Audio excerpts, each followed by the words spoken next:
abrir a Bíblia com a imagem do batismo da Carla, do Pedro e do Braulio, porque o sangue de Cristo nos purifica de todo o pecado. E o símbolo da purificação do sangue a gente tem nas águas quando alguém é batizado. E alguém pode perguntar, mas por que entra lá em cima? E o pastor põe a mão na cabeça, depois afunda a pessoa, ela sai molhada. Talvez para alguém aqui a cerimônia seja um pouco estranha e diferente. Eu quero dizer para você que é uma cerimônia bíblica. A Bíblia diz que Jesus um dia foi batizado. E se ele nos deu o exemplo, nós voluntariamente fazemos o mesmo pelo Senhor. A Bíblia diz que quando ele foi batizado, ele entrou na água, portanto ninguém derramou um pinguinho d'água na cabeça dele. Ninguém o tomou nos braços e o levantou e considerou aquilo um batismo. Ele entrou na água, portanto nós também entramos na água. A palavra grega de batismo, de batizar, significa imergir, afundar. Portanto, o nome batismo sugere que não haja outra coisa senão aquilo que é feito aqui. A pessoa é mergulhada, é afundada nas águas, como símbolo de uma lavagem, de uma purificação, de alguém que morre por uma velha vida e aí nasce transformado. É um símbolo.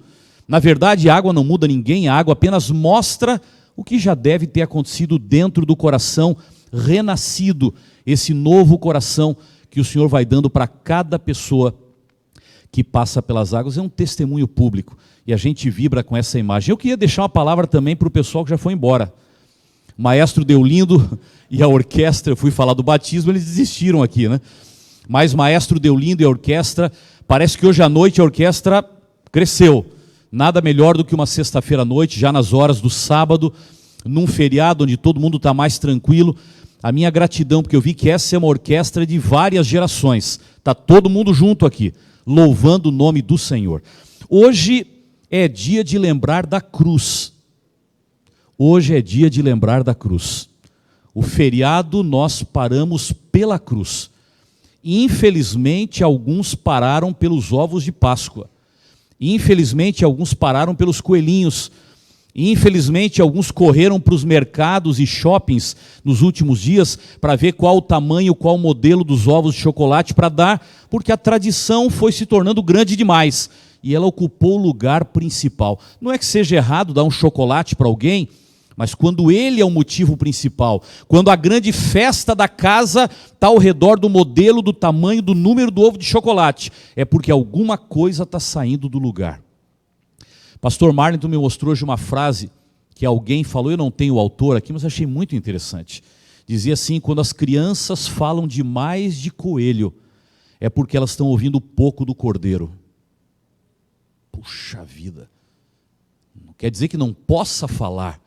Eles estão dentro de uma cultura, mas quando as crianças começam a falar demais do coelho, é porque elas estão ouvindo de menos do cordeiro. E eu espero que aqui estejam pessoas que falem do cordeiro, priorizem o cordeiro e transformem a Páscoa no grande momento do cordeiro. Há uma outra frase que eu li esses dias que me impressionou, que dizia o seguinte: Jesus morreu de braços abertos. Como é que você vai ter coragem de ficar de braços cruzados? Pessoas que resumem as ideias de maneira inteligente. A morte de Cristo é para provocar a gente, para levantar e para dizer: eu não vou reagir à morte de Jesus passivamente assistindo, olhando, esperando que as coisas aconteçam. Não, eu quero me levantar para atender um convite, para buscar outra pessoa, porque se Jesus morreu de braços abertos, teria você coragem de permanecer de braços cruzados? E um outro autor, uma frase que eu achei linda sobre esse momento, dizia assim: para construir uma ponte entre o céu e a terra, Jesus precisou só de 2 pedaços de madeira. Que coisa tremenda o amor, a entrega e o sacrifício do Senhor. Para construir uma ponte entre o céu e a terra, Jesus precisou só de 2 pedaços de madeira. Graças a Ele, hoje nós estamos preparados para chegar ao céu. Eu quero abrir a Bíblia para ouvir a palavra do Senhor, mas antes Eu vi que o pastor Álvaro algumas vezes mencionou amigos, familiares que estavam aqui por causa do batismo, perguntou quem preencheu o papelzinho para poder receber esse livro de meditações. E eu queria hoje à noite, antes de abrir a Bíblia, dar um abraço carinhoso em todos os amigos que não foram para a praia, não foram para a serra e foram para a igreja. Amigos que não foram para a praia, não foram para a serra e vieram para a igreja. Gente que não vem sempre a essa igreja, mas que foi convidado, ficou em Porto Alegre, ou propositalmente veio à igreja porque está acompanhando a semana, mas não é um membro regular dessa igreja. Foi convidado, é um amigo da gente e veio para participar conosco. Como eu estava sentado quando foi perguntado, eu queria poder olhar para você agora, se você pelo menos puder levantar a mão e dar um tchau aí onde você está, dizer, ó, eu estou vindo aqui, não venho sempre, mas estou aqui para acompanhar. Dá um oi para mim aí, não fica com vergonha de levantar o braço, não. Bem forte, bem alto. Obrigado, gente. Posso fazer uma outra coisa? Não vão ficar bravos comigo, não? Se eu pedir, ó, a última coisa, prometo. Se eu pudesse pedir para você ficar em pé, só para que alguém em meu nome vá dar um abraço em você aí, porque eu não posso descer daqui e abraçar todo mundo, senão a gente vai ficar aqui a noite inteira se abraçando e não vai abrir a Bíblia. Você toparia ficar em pé? Onde você estiver aí, não vai sair daí, você vai ficar só aí mesmo, mas é o carinho da gente, quando a gente abre essa porta e os amigos vêm. Por favor, alguém da igreja, vai até aí, em meu nome, em nome da igreja, dá um abraço apertado, fala, olha, que bom que você veio, obrigado por participar com a gente e por decidir nessa Páscoa estar na presença do Senhor. Pode fazer barulho, pode dar tapa nas costas, pode dar um sorriso bonito, esse é momento de barulho santo. Esse é momento de barulho sagrado, porque mais do que ser igreja, a gente se torna família. Todo mundo abraçando, apoiando e recebendo com carinho cada pessoa que chega até essa igreja. Esse abraço não é o abraço só da pessoa que lhe abraçou. Esse é o abraço de toda a igreja adventista do sétimo dia. E nesse caso aqui, a Igreja Adventista Central de Porto Alegre. Seja bem-vindo. Seja bem-vinda, que Deus abençoe você. E um abraço especial para quem está acompanhando a gente pela internet. De vez em quando alguém me encontra por aí e fala, olha, estou aqui em São Paulo, ou aqui em Porto Alegre, eu acabei assistindo o sermão pela internet. Obrigado porque você está com a gente. E nosso desejo é que aí onde você está, quem sabe em casa, doente, já idoso, ou viajando, ou talvez trabalhando, que você seja alcançado pela palavra do Senhor. Mas o meu pedido é, se você pode, não fique aí não. Venha até aqui, porque um abraço desse vale mais do que ficar sentado no sofá de casa. Venha para a igreja, porque a beleza é nós estarmos todos juntos aqui. Bíblia na mão, por favor, abra a palavra do Senhor hoje em Apocalipse, no capítulo 12. Por favor, Apocalipse, capítulo 12, abra sua Bíblia para que Deus nos dê um recado especial que venha da sua palavra. Fique tranquilo, acompanhe na palavra do Senhor, para que Ele possa nos mostrar uma mensagem que alimente o nosso coração. Para aqueles que estão vindo hoje pela primeira vez, desde quarta-feira, eu estou falando aqui apenas de temas que saiam do livro do Apocalipse na Bíblia. O Apocalipse é um livro que parece difícil, um livro que provoca percepções, na maioria das vezes, equivocadas nas pessoas. As pessoas não entendem, têm medo desse livro. E eu queria poder abrir o livro e mostrar para você quanta coisa linda, profunda, prática e bonita que revela o amor de Deus nesse livro. E a grande razão é porque esta é a semana da paixão, a semana da Páscoa. Em outras palavras, é a semana de Jesus. E o primeiro verso do livro do Apocalipse, capítulo 1, verso 1, eu já falei sobre ele, diz assim, revelação de quem? De Jesus Cristo. Portanto, se esta é a semana onde nós mais falamos de Jesus Cristo, nada melhor do que ir ao livro do Apocalipse, porque ele não é um livro estranho à pessoa de Jesus Cristo. Ele é uma revelação de Jesus. E com esse olhar para o Apocalipse, a gente consegue receber bênçãos muito especiais. Bíblia na mão, capítulo 12 do Apocalipse, aberto aí na sua Bíblia. Curve a cabeça, feche os olhos e vamos pedir que o Senhor nos dirija nesta noite. Pai querido, a tua palavra está aberta mais uma vez diante de nós. E através dela, Senhor, nós queremos não só ouvir o pregador, nem a leitura da palavra, nós queremos ouvir a Tua voz falando ao nosso coração. O Senhor conhece a nossa vida e sabe o que nós precisamos ouvir.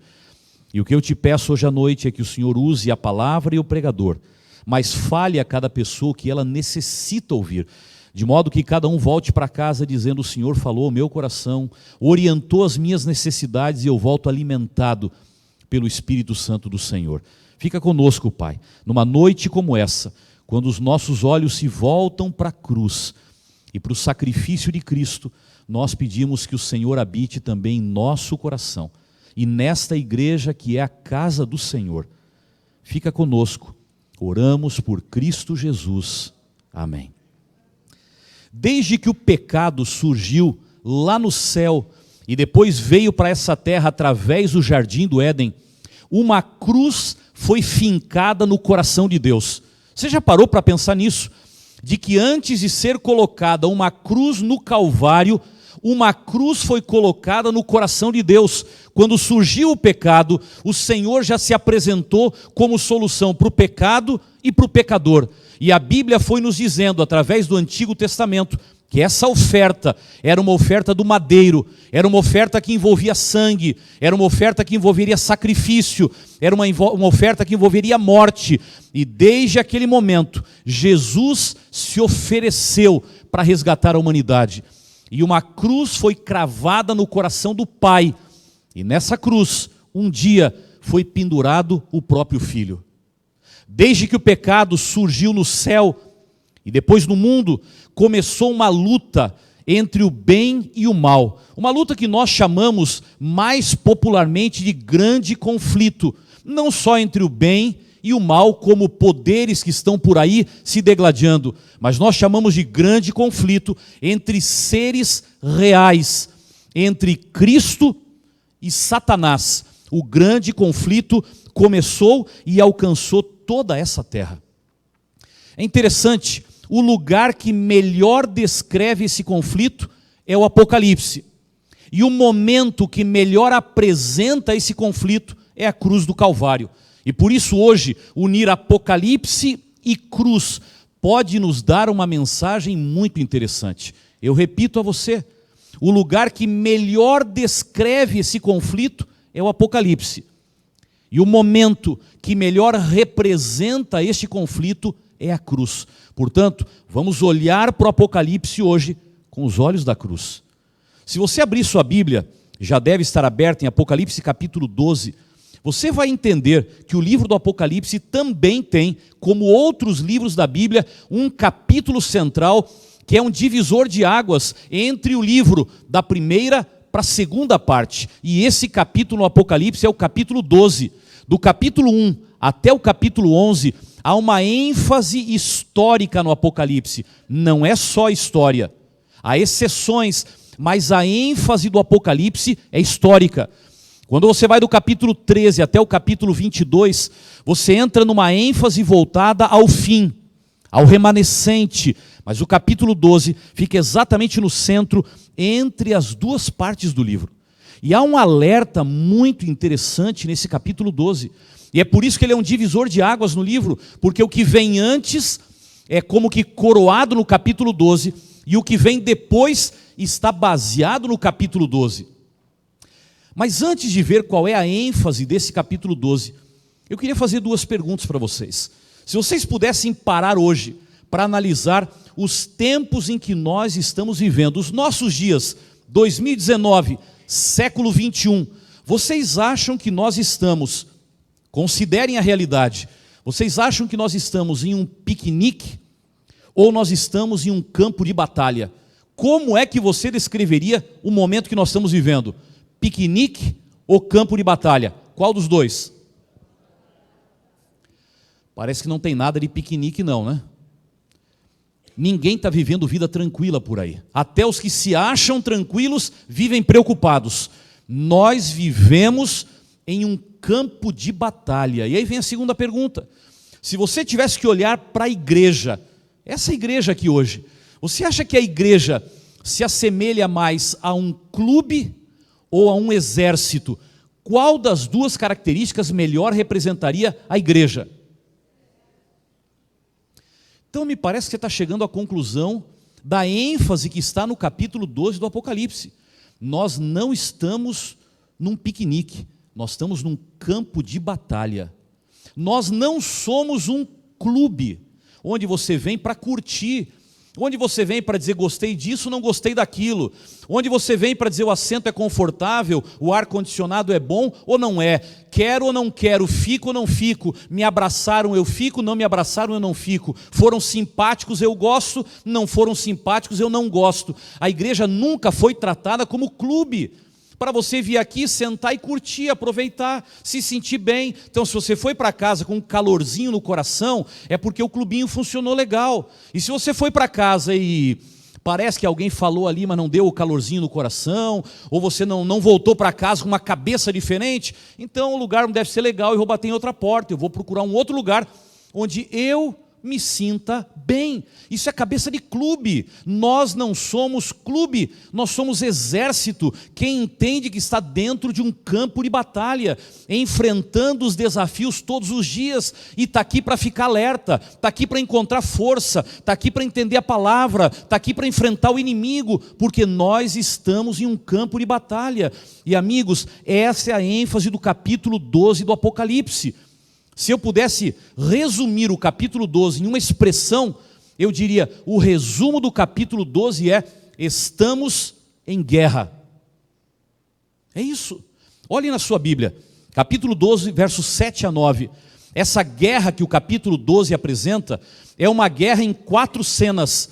Veja como a guerra sai do início e chega até nós hoje. 4 cenas. Primeira cena, versos 7 a 9 do capítulo 12. Veja aí na sua Bíblia: houve peleja no céu. Começou com guerra.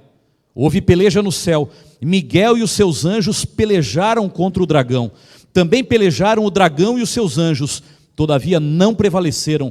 Nem mais se achou no céu o lugar deles. Foi expulso o grande dragão, a antiga serpente, que se chama Diabo e Satanás, o sedutor de todo mundo. Sim, foi atirado para a terra, e com ele os seus anjos. Primeira cena de guerra, é o começo da guerra lá no céu. Segunda cena da guerra, olha aí verso 13. Diz assim: quando, pois, o dragão se viu atirado para a terra, perseguiu a mulher que dera à luz o filho varão. A perseguição não era a mulher, a perseguição era o filho varão. A mulher foi perseguida para alcançar o filho. A segunda cena da guerra é a guerra de Satanás contra Jesus Cristo, o Filho de Deus, que veio a essa terra, nasceu como ser humano e foi assediado pelo inimigo nos 33 anos de ministério que teve aqui. E Ellen White, como eu já disse a vocês, que é uma mensageira de Deus que nos ajuda a entender melhor a Bíblia, ela diz: quando Jesus foi batizado por João Batista, o próprio Satanás estava entre aqueles que o assistiam. Ele não delegou a tarefa de destruir a Jesus aos seus anjos caídos. Ele foi pessoalmente para a tentação, ele foi pessoalmente para o batismo de Cristo. Segunda cena da guerra, a guerra do dragão contra Jesus. Terceira cena da guerra, verso 14. Dê uma olhada aí: foram dadas à mulher, agora volta à mulher, e foram dadas à mulher as 2 asas da grande águia, para que voasse até o deserto, ao seu lugar, aí onde é sustentada durante um tempo, tempos e metade de um tempo, fora da vista da serpente. Eu não vou gastar tempo com um tempo, 2 tempos e metade de um tempo. Aqui se mereceria um outro estudo para você entender melhor profecia. A igreja que foi levada para o deserto é um outro estudo, mas no Apocalipse, sempre que se fala de mulher, se está falando de igreja. E aqui, a terceira grande cena da guerra é é a guerra contra a igreja cristã primitiva. A luta começou no céu, o inimigo foi derrotado, lançado para a terra. Quando o Filho de Deus veio à terra, a luta foi contra ele. Como ele foi derrotado na cruz, a luta se voltou contra a igreja cristã, contra a mulher, e o Senhor a protegeu, a mandou para o deserto para que ela ficasse viva, e de geração em geração a verdade da palavra fosse passando de um para outro, e o inimigo foi guerreando contra essa mulher, e apesar da proteção do Senhor, ele nunca desistiu de destruí-la. Terceira cena da guerra. Agora olhem a quarta, verso 17. Olha o que está escrito aí: irou-se o dragão contra a mulher, cena de guerra, e foi pelejar com os restantes da sua descendência, os que guardam os mandamentos de Deus e têm o testemunho de Jesus, e se pôs em pé onde? Sobre a areia do mar. Quarta cena da guerra. E vejam que a palavra é essa mesmo, é pelejar, é lutar, é guerrear. A quarta cena da guerra é a guerra do dragão contra o resto dos descendentes. E ontem eu falei sobre isso. Resto dos descendentes é igreja remanescente. E igreja remanescente é aquele povo que não será a maioria, mas serão os fiéis, que vão ficar com o Senhor quando a situação estiver difícil, séria e complicada, quando a pressão for grande, quando a inimizade for grande. Eles vão dizer: não me importa a oposição, a crítica ou a ridicularização, eu continuarei com o Senhor. Esse é o povo remanescente, é o resto, é a última igreja. Portanto, a quarta cena dessa guerra é a cena do inimigo lutando contra a última igreja do Senhor que vai existir sobre a terra. Sabe o que é que você entende? Que a guerra começou lá no início, no céu, e ela vai permanecer até o último momento da história, porque o inimigo não venceu a primeira e partiu para a segunda, e não venceu a segunda e partiu para a terceira, e não venceu a terceira, e ele está agora como leão, desesperado, procurando a quem possa tragar, tentando vencer o quarto e último momento de guerra.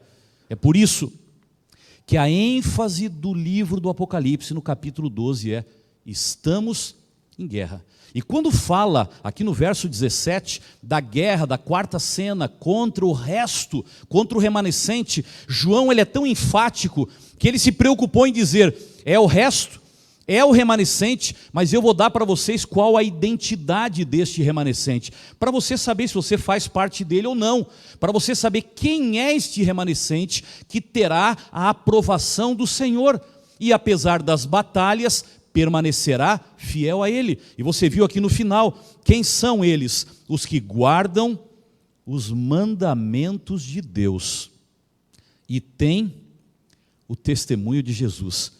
São duas características, poderiam haver várias outras, mas aqui João deixa claro: olhe para essas duas e você já vai ter o raio-x de quem é esse remanescente. Primeiro, ele guarda os mandamentos de Deus.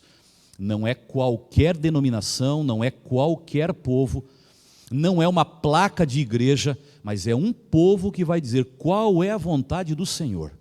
E a vontade do Senhor está resumida e expressa nos mandamentos que foram dados no Sinai, gravados em tábua de pedra, para que eles permaneçam, e eles não foram dados para cuidar de um povo enquanto andava pelo deserto. Eles foram dados para que o ser humano conheça o caráter de Deus, e ao seguir os mandamentos, seja mais semelhante ao Senhor. Não é porque ele vai ser obediente aos mandamentos, mas porque ele será fiel ao Senhor, ele seguirá os mandamentos. E sabem, amigos, eu estava pensando esses dias, há muita gente por aí que diz assim: não, essa história de mandamento acabou, hoje é pela graça. Hoje é pela graça, o sangue de Cristo, a cruz, Páscoa, tem tudo a ver. Vamos falar da graça, porque é tudo pela graça. E as denominações exaltam a graça, mas algumas coisas me chamam a atenção. Eu conheço uma das denominações que exalta soberanamente a graça, inclusive usa esse nome dentro da sua identidade.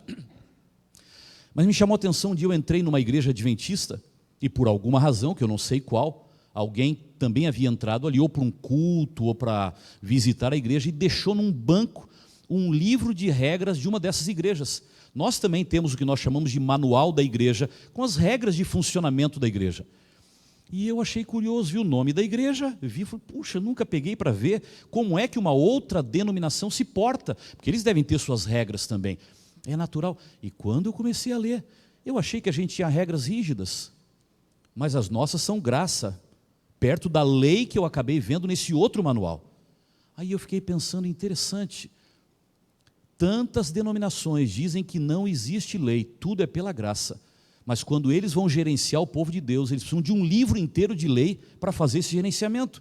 Ora, se é graça, por que essa denominação precisou escrever um livro para dizer, senta aqui, não senta ali, pode usar chapéu, não pode usar chapéu, pode... Eu estou falando de coisas que estavam lá, pode ter costeleta, não pode ter costeleta, pode ter cavanhaque, não pode ter cavanhaque, qual o tamanho do cabelo, qual o comprimento da saia. Espera aí, é ou não é pela graça?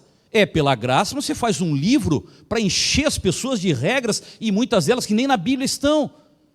Prova de que não é pela graça, é preciso ter regras e ordem dentro do povo de Deus.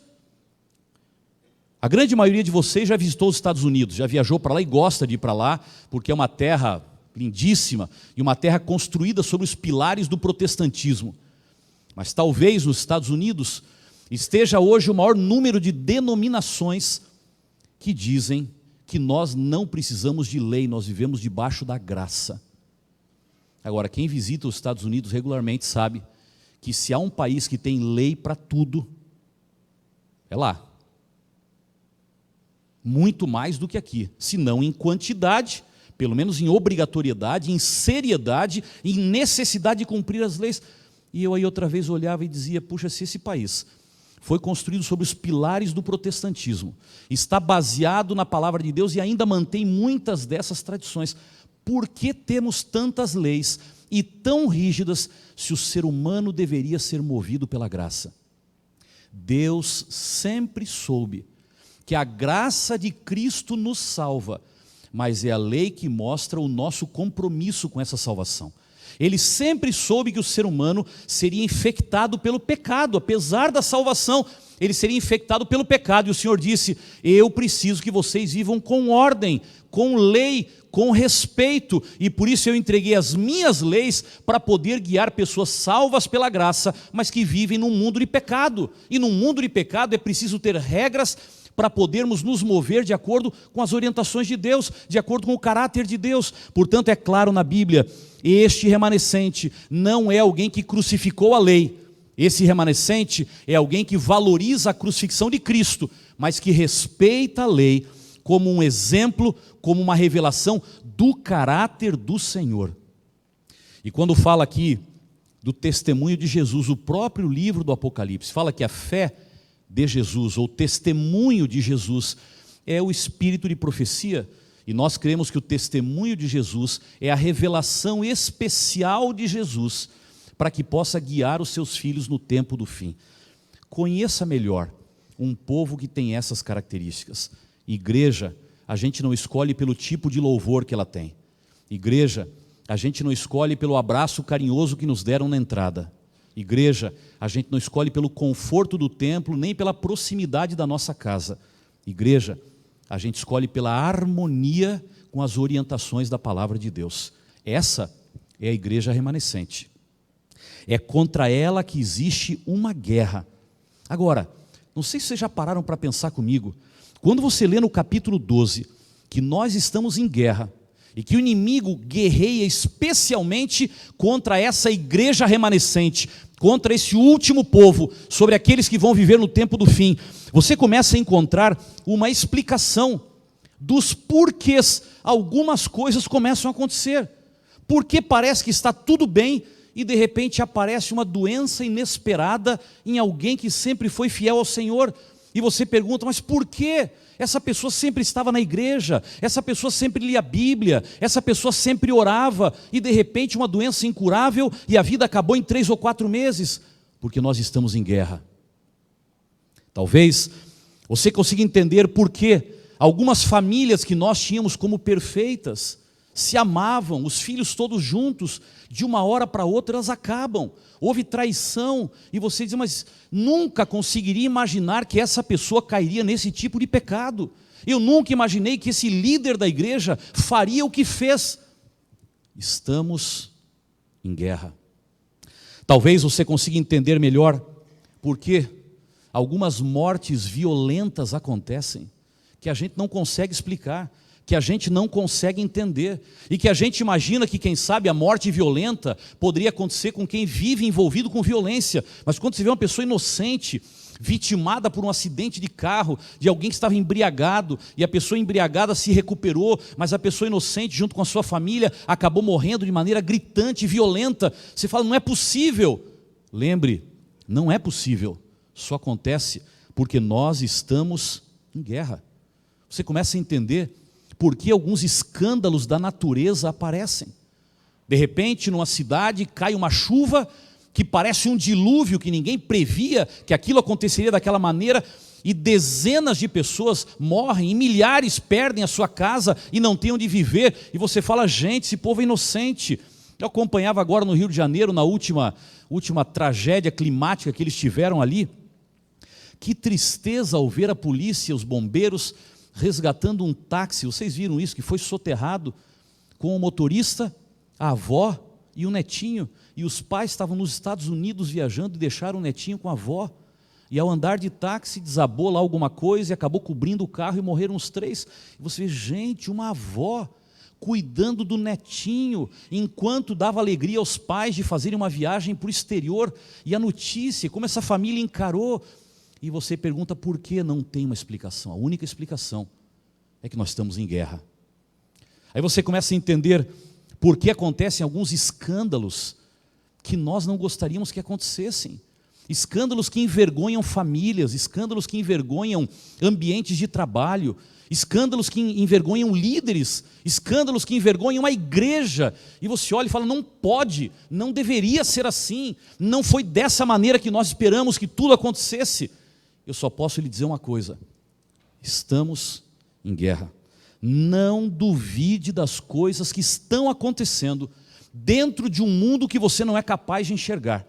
E quando você enxerga o que acontece, é porque muitas outras coisas já aconteceram no universo que você não está entendendo. Por isso, ao dar cada passo da sua vida, não se sinta em um campo de piquenique. Não ache que você faz parte de um clube, você está num campo de batalha, você é parte de um exército, porque neste momento da história nós estamos em guerra, e a cruz do Calvário exaltou essa guerra que matou injustamente o Filho de Deus, mas que acabou estendendo para todos nós o perdão dos pecados.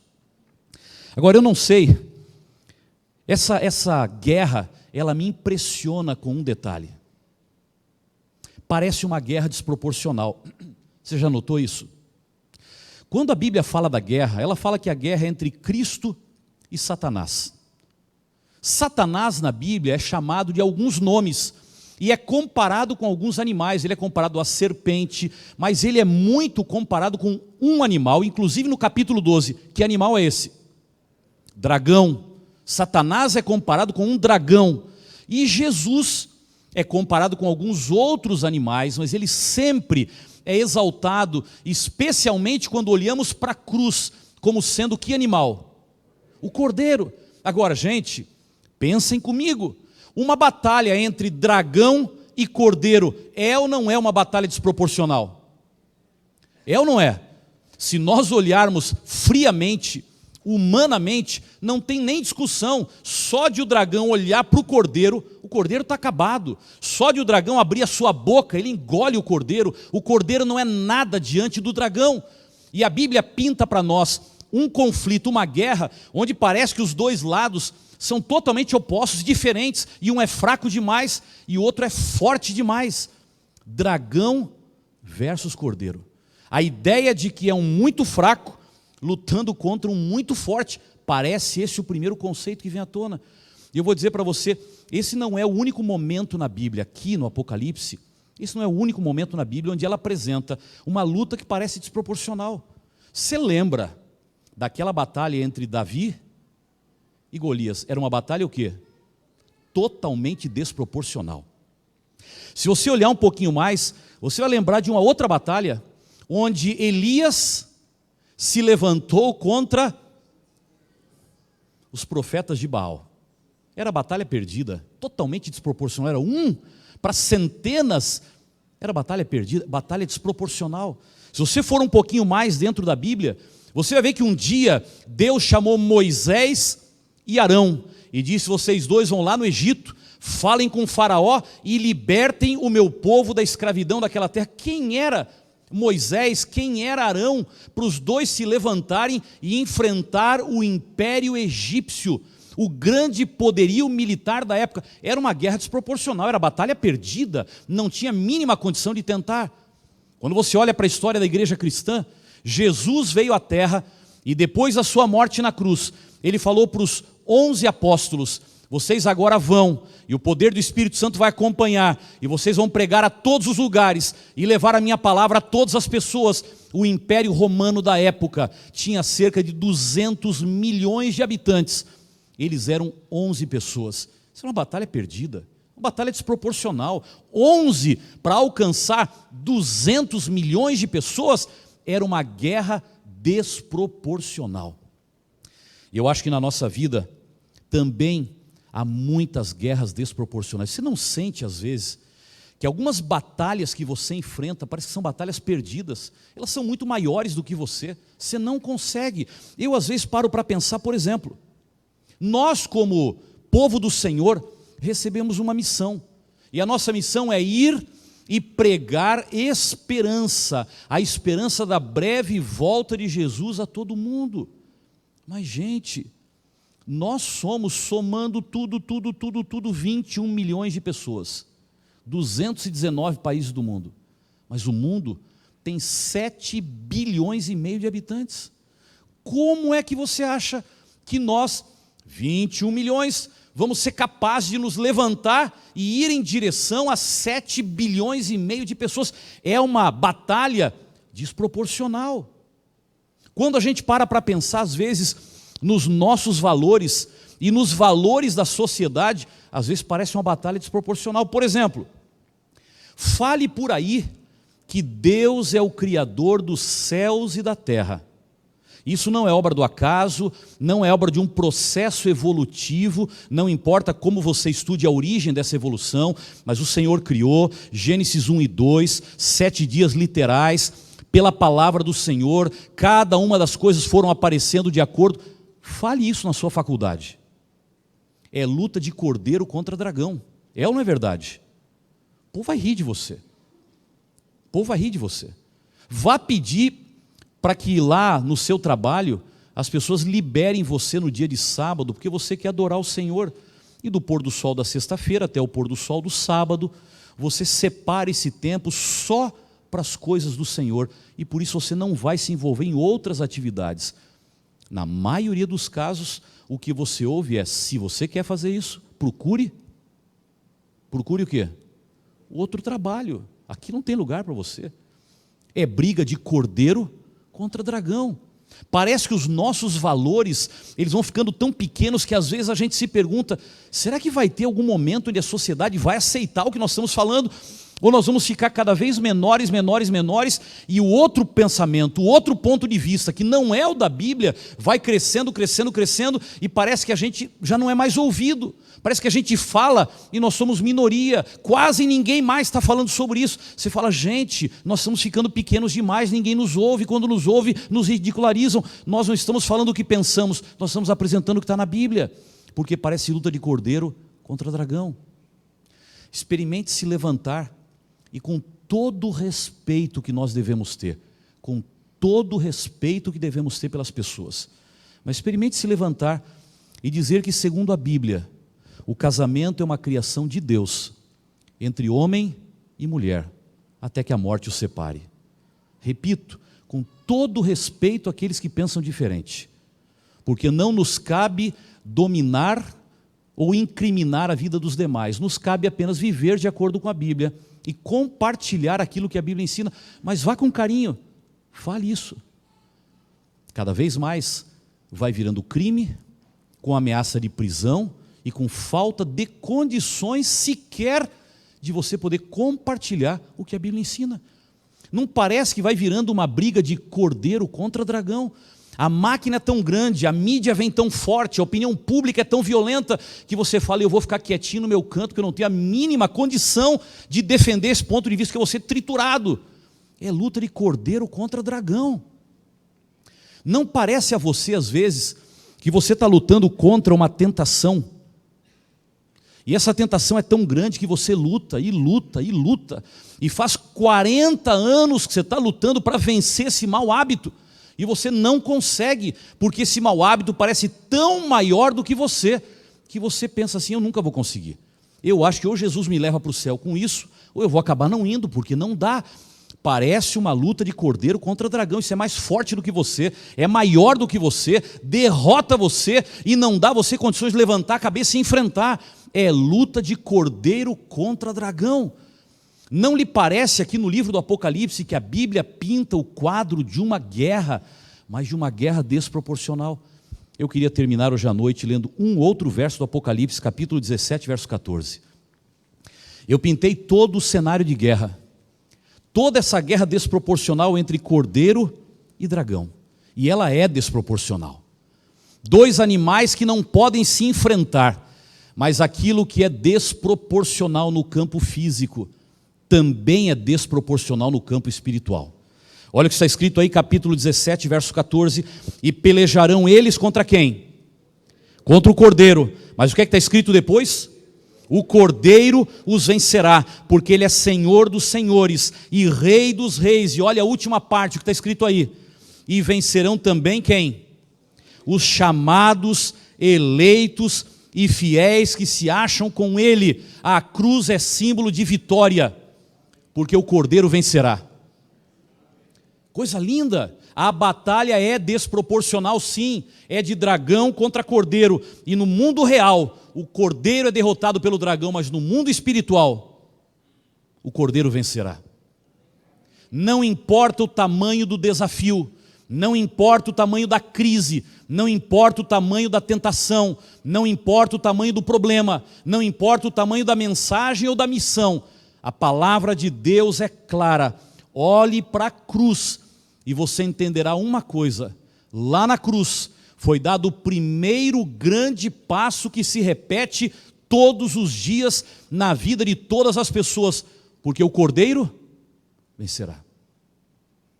Que coisa tremenda. E a minha maior alegria não é só saber que o cordeiro vencerá, porque na cruz ele já venceu. A vitória continua, e cada vez que venha um desafio, a Bíblia joga a promessa para o futuro: ele vencerá e continuará vencendo, e de vitória em vitória ele vai lhe entregar o quê? A vitória final. Mas sabem qual é a beleza? O cordeiro vencerá, mas vencerão juntamente com ele todos os chamados, todos os eleitos e todos os fiéis. Em outras palavras, a vitória do cordeiro é a vitória dos filhos de Deus. Nada é impossível para aqueles que estão com o Senhor. Você acredita nisso? Sim ou não? Eu acredito. E se eu estou em pé falando agora aqui é porque eu acredito. E eu estou dentro de uma igreja onde eu creio que esse sim de vocês representa que todos nós acreditamos. Nós nos levantamos para dizer, nós olhamos para a cruz, porque hoje é um dia de olhar para a cruz. E ao pintar o quadro da luta, dessa guerra, é porque a cruz está no centro da guerra. A gente olha para a cruz e diz, não há o que temer, porque o Senhor vai conosco. Eu preciso terminar a mensagem dessa noite orando ao Senhor. Eu queria que você voltasse para casa levando essa certeza no coração: o cordeiro vencerá. Não importa o tamanho do dragão, não importa o tamanho do inimigo, não importa o tamanho da tentação, não importa o tamanho do problema. Se você enfrentar sozinho, vai perder. Mas se o cordeiro enfrentar por você, a promessa foi carimbada na cruz, está garantida na Bíblia. E eu queria convidar a Érica para vir aqui cantar agora, no fechamento do programa. Eu queria convidar a Carla, o Braulio e o Pedro para virem, por favor, os três aqui. Nós sempre terminamos juntos. E eu queria que os pastores viessem aqui também para estar com a gente. Por favor, fiquem aqui. Carla, você veio aqui outras vezes, hein? Agora você está com um sorriso diferente. Eu até dei um tchauzinho para você do banco, você não viu, porque eu estava feliz por você também. Eu sei que cada noite você veio aqui e aquela luta, mas Deus foi te dando vitória. O cordeiro venceu na sua vida. Venceu. Você é o Pedro e você é o Braulio. Acertei? Sobe aqui, fiquem aqui em cima. Vocês hoje são pessoas que nos alegram. Verdade, Pedro? O cordeiro venceu. Venceu? Braulio, você veio aqui também. Houve uma luta aí dentro. Não foi fácil, não. Houve uma luta. Mas o Cordeiro venceu. E venceu para vocês três, e vai vencer para todo aquele que se levante para dizer: eu vou com o Cordeiro. Eu não vou sozinho. Eu vou com o Cordeiro. No meio dessa batalha, eu quero estar com o Senhor. Carla, Braulio e Pedro, vocês entregaram a vida a Jesus agora há pouco. E eu queria que vocês ficassem aqui, para poder dar um abraço e para poder cumprimentar todas as pessoas que hoje, na última noite da semana, amanhã nós fechamos no sábado pela manhã, na última noite da semana, todas as pessoas que foram convidadas para vir aqui, vieram comemorar a sexta-feira da paixão, da Páscoa, na presença do Senhor, mas ainda não passaram pelas águas do batismo. Nós não vamos ter batismo mais agora à noite. Eu não estou chamando você aqui para você entrar naquelas águas agora. Eu estou apenas dizendo para você, eu queria lhe dar uma oportunidade hoje à noite, para que no meio dessa guerra, você abrace o Cordeiro e vá com o Cordeiro até o fim. Não enfrente a guerra sozinho. O momento, a história, a situação é muito mais séria do que a maioria de nós entendemos. E a gente está vendo aí, 2019 começou, parece que abrindo a cortina do cenário de guerra. Você vai enfrentar tudo isso sozinho? Ou você vai dar as mãos ao Cordeiro e dizer: eu vou com o vencedor de todas as batalhas? Se você já foi batizado um dia na Igreja Adventista do Sétimo Dia, mas hoje a sua vida espiritual não está bem, e você se distanciou dos caminhos do Senhor e por alguma razão quebrou o compromisso que você fez, eu queria convidar você para vir aqui à frente hoje à noite, para terminar orando com a gente aqui. Se você é um amigo dessa igreja, frequenta uma outra denominação, ou não tem uma denominação, quem sabe tem nominalmente, mas você não é fiel a nenhuma denominação, apenas admira o Senhor, eu queria convidar você para vir aqui, para dizer: eu não quero ser um admirador do Senhor, eu quero me abraçar no Cordeiro, porque no céu não estarão admiradores, estarão filhos fiéis, eleitos e chamados pelo Cordeiro. Eu estou feliz porque você veio primeiro. Posso apertar sua mão? Deus te abençoe. Vocês dois, ela te buscou, né? Está melhor? Que bom, estou feliz por vocês. Ontem ela veio, ele não estava bem, mas hoje está aqui com a gente, eu fico feliz de vê-los aqui. Por favor, eu quero que... Cadê a nossa cantora? Cadê a mãe do Pedro? Por favor, fica com o Pedro aqui. Cadê a mãe do Pedro? Está aqui. Fica ali junto com ele. Bem-vinda, que Deus lhe abençoe. Eu queria convidar todos aqueles, por favor, venham. Vem alguém da igreja do lado, vem de mãos dadas, vem junto, porque a nossa caminhada não é ele para lá e eu para cá, nós vamos todos juntos para o mesmo lugar. E quando alguém vem, essa pessoa vem e você vem do lado para dizer: eu estou com você na caminhada, eu quero abrir a Bíblia com você, eu quero orar por você, eu vou passar na sua casa para buscar você para vir aqui. Deu certo com o pai, não deu?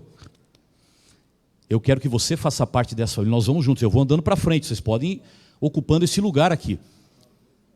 Eu quero agora que a gente possa ouvir uma música especial de chamado, vários já estão vindo, mas enquanto você vai ouvir essa música agora, meu primeiro pedido é para a Igreja Adventista do Sétimo Dia Central de Porto Alegre: curve a sua cabeça e comece a orar ao Senhor pelas pessoas que precisam se levantar e vir. Vários já vieram, mas ainda tem gente para vir.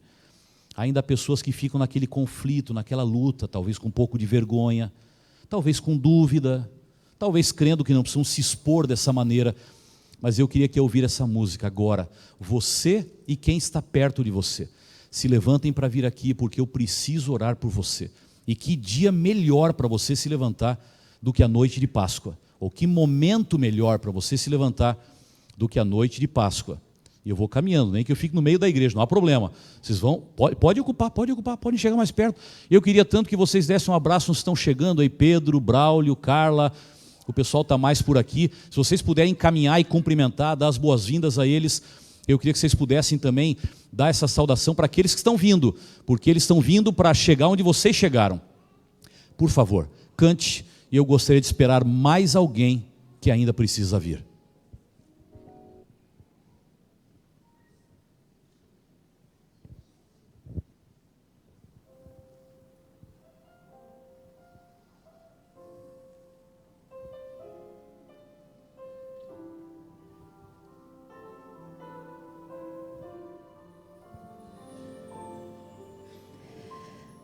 Ao colocar-me em tuas mãos, quero esquecer todas as vezes que caí.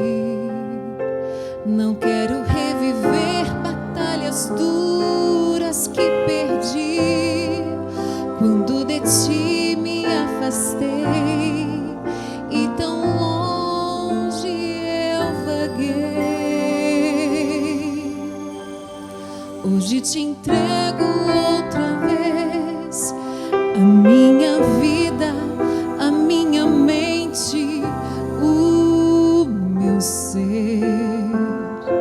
Por tanto tempo só minha vontade eu quis fazer, mas agora pronto estou para cumprir o teu querer. Dá-me força, Senhor, para vencer as provações e esperança, Senhor, de que tudo vai mudar. E ao reviver os teus milagres, me ajuda a confiar nas tuas mãos e no poder transformador do teu perdão.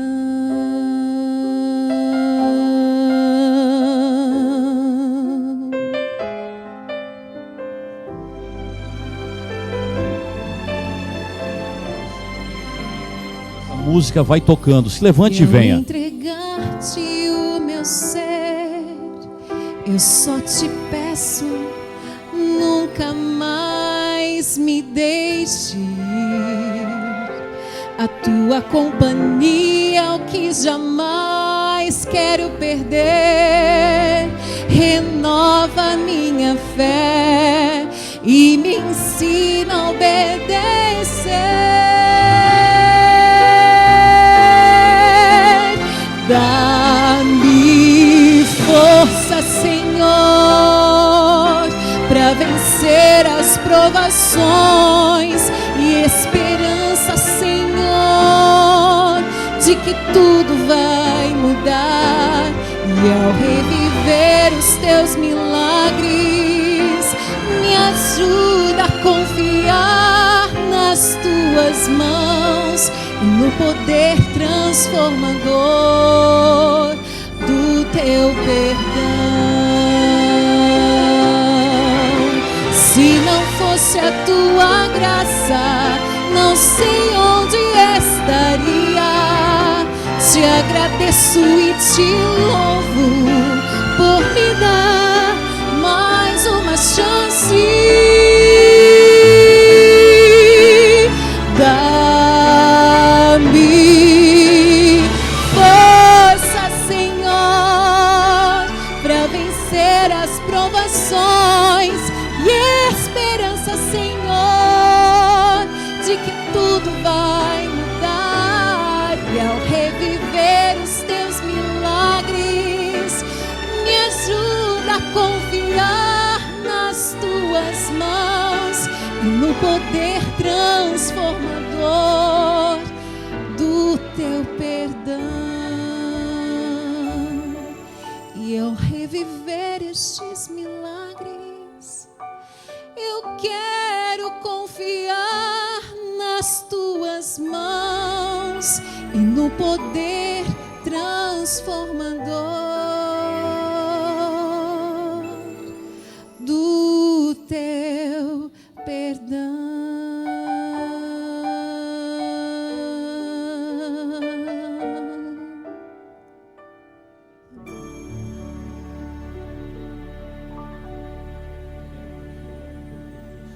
Do teu perdão. Esse é o sentimento que está no coração de todos nós. Eu vou fazer um pedido a vocês. Eu vou subir aqui agora, eu queria que todos vocês subissem comigo para receber uma saudação carinhosa da igreja. Vamos subir na parte de cima, onde eu estava falando. Se nós pudermos terminar todos juntos lá, eu queria que a gente pudesse olhar para a igreja agora e receber uma saudação de carinho dessa igreja que está conosco. Por favor, se vocês podem vir todos aqui. Aqueles que puderem, perdão, Estou pedindo para todos, mas quem sabe para alguns seja difícil subir até aqui. Vem aqui. Fiquem comigo aqui.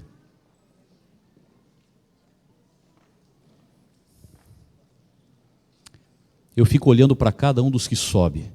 Eu conheço alguns porque já vi aqui durante a semana. Alguns têm vindo à frente todas as noites. É uma decisão muito bonita. Há outros que eu vi a primeira vez hoje. Mas por trás de cada rosto tem uma história. Eu não conheço, mas Deus conhece essa história. É Ele que põe a mão no coração, é Ele que transforma a vida, é Ele que levanta uma pessoa do seu banco para vir até aqui. Eu estou feliz porque é um lindo grupo aqui dizendo: eu quero vencer com o Cordeiro. Eu preciso vencer com o Cordeiro. Tem alguns aqui que estão enfrentando uma batalha totalmente desproporcional e vieram aqui para pedir socorro para o Cordeiro. Eu vou orar por eles agora. Mas eu queria convidar pelo menos 2 pessoas mais para vir. Tem 2 pessoas aqui. Há momentos que a gente termina e ora, há momentos que eu peço para uma única pessoa vir. Hoje eu queria pedir para 2 pessoas virem. Se elas não virem, eu vou orar. Mas eu sei que há 2 pessoas aqui precisando hoje à noite se levantar. Porque elas estão precisando de um milagre. E eu quero pedir para vir aqui. Vem aqui à frente. Eu não sei quem está trazendo quem ou se os 2 estão vindo juntos. Juntos. Agora eu posso orar. De alguma forma, sempre há alguém que faz parte de uma caminhada, que precisa de uma decisão, que tem que renovar uma decisão, que tem que começar de novo, e o Senhor vai chamando. Se tem mais alguém, não deixe passar sexta-feira da Páscoa, quando a gente olha para a cruz, quando a gente olha para o Cordeiro que venceu, continua vencendo e será para sempre vencedor. Não há melhor momento do que esse para dizer: eu quero a vitória do Cordeiro. Fique em pé comigo agora, para que todos nós possamos orar. Eu quero só dizer para você que se levantou agora e que faz parte dessa igreja: volte para casa. Mas por favor, não esqueça, nós estamos em guerra. Não brinque com esses tempos. E só lembre que nessa guerra não é você quem vence, é o Cordeiro. Abrace o Cordeiro. Comece o dia com o Cordeiro. Coma a palavra do Cordeiro. Testemunhe aos seus amigos sobre o Cordeiro. Porque é com o Cordeiro que você vai vencer. Aqueles que brincarem com o Cordeiro poderão ficar pelo caminho. E não é isso que o Senhor quer para você. Fique firme. A batalha pode parecer grande demais, mas o Cordeiro vencerá. Deus querido, nós te agradecemos muito por essa oportunidade. Essa é uma sexta-feira que foi escolhida para lembrar da morte de Cristo. E nós estamos aqui para isso. 3 pessoas foram batizadas para celebrar o sacrifício de Cristo agora pela sua vida pessoal. Várias pessoas estão aqui com seus amigos para dizer: eu preciso que esse sacrifício afete a minha vida.